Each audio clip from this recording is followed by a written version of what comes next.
Bonjour! In other news, while you can't pay your bills, guess what happened? Take us space! Woo! Mind you, look at the Flynn up there. Flynn, I got you. Flynn. Oh, the moon. So Jeff Bezos literally paid $50 million just so he can get a nice 90 minutes of Netflix and chill, probably, or sorry, in his case, Amazon Prime and chill. Because that's how much the Blue Origin flight costs to send 6 ladies, or sorry, feminism to space, in our case, 6 celebrities, of course. He literally used his giant penis-shaped rocket to just blast 6 women to space. People are hating on Katy Perry, and also humanity gets to watch humanity gets to watch billionaires play with money and consider themselves astronauts. Now, let's start with the funny points.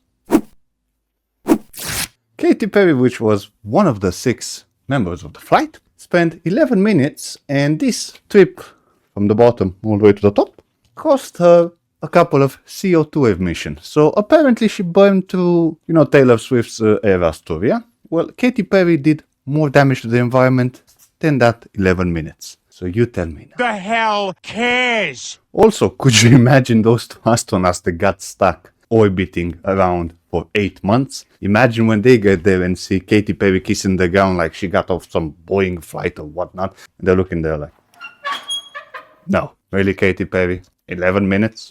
Imagine being stuck in space for 8 months. Another thing, she returned to space. Can we all email Bezos and send her back? I don't know. Just wondering for a friend. And besides this stupid PR marketing campaign that was, let's get into the important part if you want to talk about women in space, okay?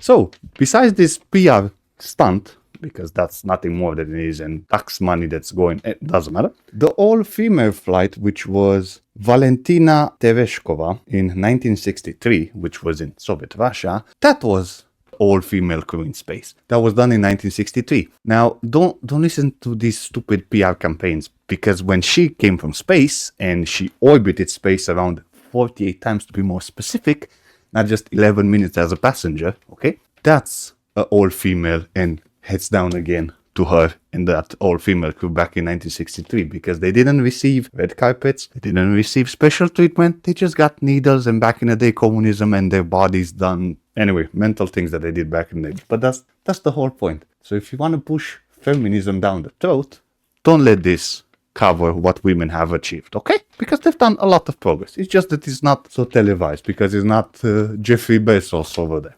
Just say, just all cringe, how kids call it, cringe these days. Now on to the final bit. So while you can't pay your bills, or inflation is going to the stars, remember they just chilled in space and pretty much watched a camera. It's not that she did something around, it was just she also promoted herself to space, and a flower, which I know he has some emotional value or not for her, but yeah, that's what she did, It's just PR marketing and her promoting her stupid songs. And also, if going to space for 3 or 11 minutes or whatever, 90, whatever, doesn't matter. The whole point is, if you are going to go to space for half an hour as a passenger, 1 hour, does that make you an astronaut? Because if that's the case, I am a renowned PhD doctor in athleticism and I'm a biologist. Just saying, since we're throwing out labels like this. Now, and to leave you all on a sweet note, imagine what would be a historic moment if that rocket kept going, and then didn't stop. Rather than orbiting, it just went.